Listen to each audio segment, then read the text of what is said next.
All praise be to the Most High Yah, the God of Abraham, Isaac, and Jacob. Father Yah, please guide this message. Lead me by your Holy Spirit, and let your Holy Spirit guide this message to whom it is intended to whom it is intended for. In the name of your Son, Jesus Christ, aka Yahushua the Hamashiach. It is so, so be it. Prends précaution, faites attention avec Delilah. So, who is Delilah? Qu'est-ce que Delilah? S'il vous plaît, écoutez-moi. Je voulais partager ce petit conseil avec toi. Ok? S'il vous plaît, écoutez-moi bien. Listen and listen well. Let's get started. So, there are some women that are just like Delilah. Just like Delilah, looking for fresh meat.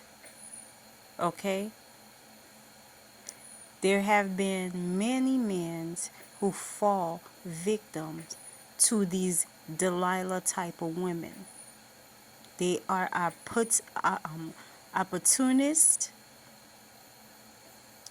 and they're seeking their own advantage.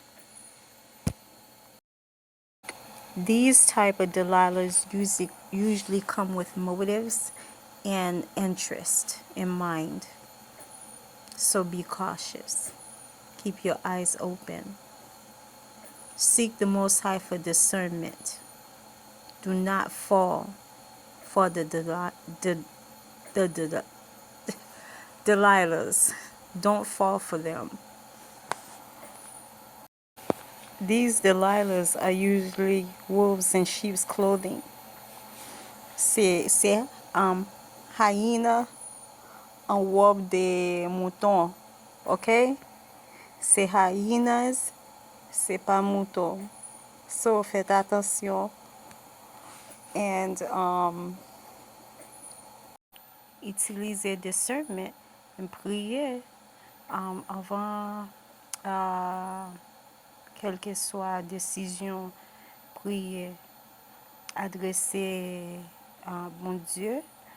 Adressez Créateur Yah pour conseil. Dieu Abraham, Dieu Isaac, Dieu Jacob. Ok? Dans le nom de Jésus-Christ, toujours prier. Okay? So, excusez-moi, I'm very, very nervous, but I hope you get the message and you get the point.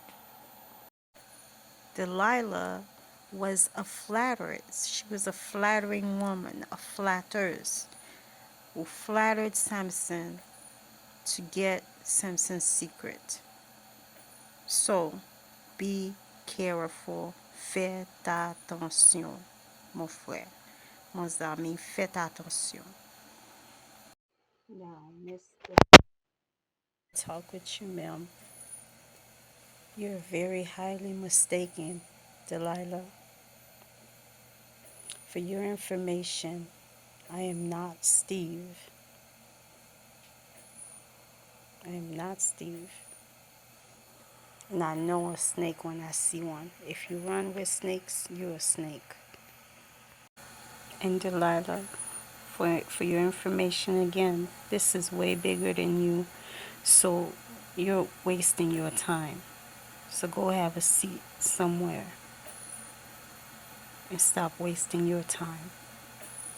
Thank you, Miss Delilah. Serrure en bois. Il les met sur ses épaules et il les transporte au sommet de la colline qui se trouve en face de la ville d'Hébron. Dalila trahit Samson. Après cela, Samson tombe amoureux d'une femme appelée Dalila. Elle habite la vallée de Sorek. Les chefs philistins viennent dire à Dalila, « Parle gentiment à Samson, cherche à savoir pourquoi il est si fort et comment le dominer. Alors, nous pourrons l'attacher et nous rendre maîtres de lui. Chacun de nous te donnera 1100 pièces d'argent. » Dalila demande à Samson, « S'il te plaît, dis-moi pourquoi tu es si fort. avec quoi est-ce qu'il faut t'attacher pour se rendre maître de toi? Samson répond, si on m'attache avec 7 cordes d'arc neuves qui ne sont pas encore sèches, je deviendrai aussi faible que n'importe qui. Les chefs philistins apportent à Dalila 7 cordes d'arc neuves qui ne sont pas encore sèches. Elle les prend pour attacher Samson. Elle a caché des Philistins dans la maison. Tout à coup, elle se met à crier « Samson, les Philistins viennent t'attaquer !» Samson casse les cordes comme si c'était de la ficelle rongée par le feu. Ainsi, personne ne découvre pourquoi il est fort. Dalila dit à Samson « Tu t'es moqué de moi, tu m'as raconté des mensonges. Maintenant, s'il te plaît, dis-moi avec quoi il faut t'attacher. » Il lui répond « Si on m'attache avec des cordes neuves qui n'ont pas encore servi, je deviendrai aussi faible que n'importe qui. » Alors Dalila prend des cordes neuves et elle les utilise pour attacher Samson. Des Philistins sont de nouveau cachés dans la maison. Elle se met à crier « Samson, les Philistins viennent t'attaquer !» Mais Samson casse les cordes qui lui attachent les bras comme si c'était du fil. Dalila dit à Samson « Jusqu'à maintenant, tu t'es moqué de moi et tu m'as raconté des mensonges. Dis-moi avec quoi il faut t'attacher. » Samson répond « Si tu tisses les 7 tresses de ma tête sur la chaîne d'un métier à tisser, si tu les serres avec un peigne de tisserand, je deviendrai aussi faible que n'importe qui. » Dalila endort Samson. Elle tisse les 7 tresses de sa tête sur un métier à tisser et elle les attache avec un peigne de tisserand. Ensuite, Dalila lui dit « Samson, les Philistins viennent t'attaquer. » Samson se réveille et il arrache le peigne, le métier à tisser et le tissu. Dalila lui dit « Tu me dis « je t'aime » et tu n'as pas confiance en moi. Comment est-ce possible? Voilà 3 fois que tu te moques de moi et tu ne m'as pas encore fait connaître pourquoi tu es si fort. » Dalila fatigue beaucoup Samson en répétant tous les jours les mêmes reproches. Elle l'ennuie tellement qu'il est épuisé. Il lui fait connaître son secret en disant « Mes cheveux n'ont jamais été coupés.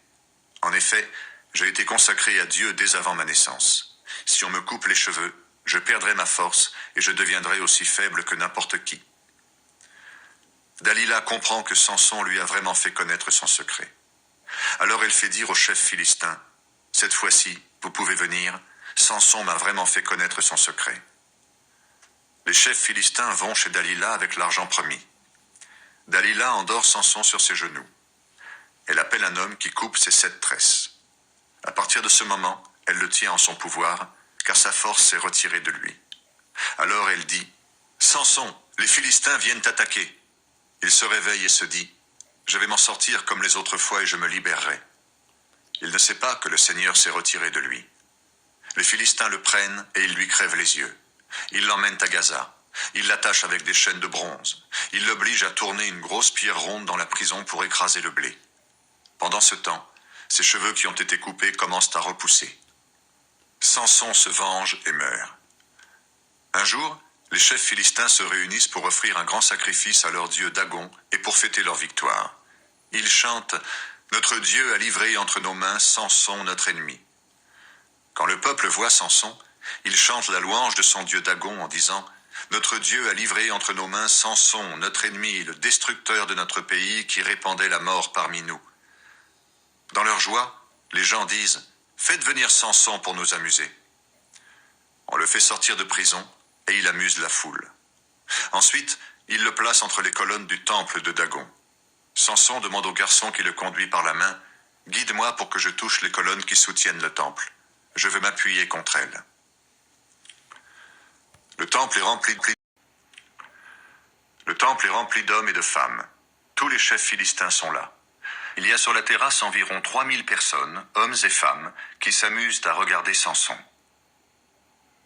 Alors Samson prie le Seigneur en disant « Seigneur Dieu, je t'en prie, souviens-toi de moi. Donne-moi de la force, uniquement cette fois-ci, ô Dieu. Permets-moi de me venger des Philistins d'un seul coup pour la perte de mes 2 yeux. » Samson touche les 2 colonnes du milieu qui soutiennent le temple. Il pousse celle de droite avec sa main droite et celle de gauche avec sa main gauche. Il dit « Je veux bien mourir, mais pas sans les Philistins. » Il pousse de toutes ses forces et le temple tombe sur les chefs et sur tous les gens qui sont là. Ceux qui l'entraînent dans la mort en mourant sont plus nombreux que ceux qu'il a fait mourir pendant sa vie. Ses frères et toute sa famille viennent chercher son corps. Ils l'emportent et le placent dans la tombe de son père Manoah, entre Sora et Échetaol. Samson a été juge du peuple d'Israël pendant 20 ans. Un message pour Delilah.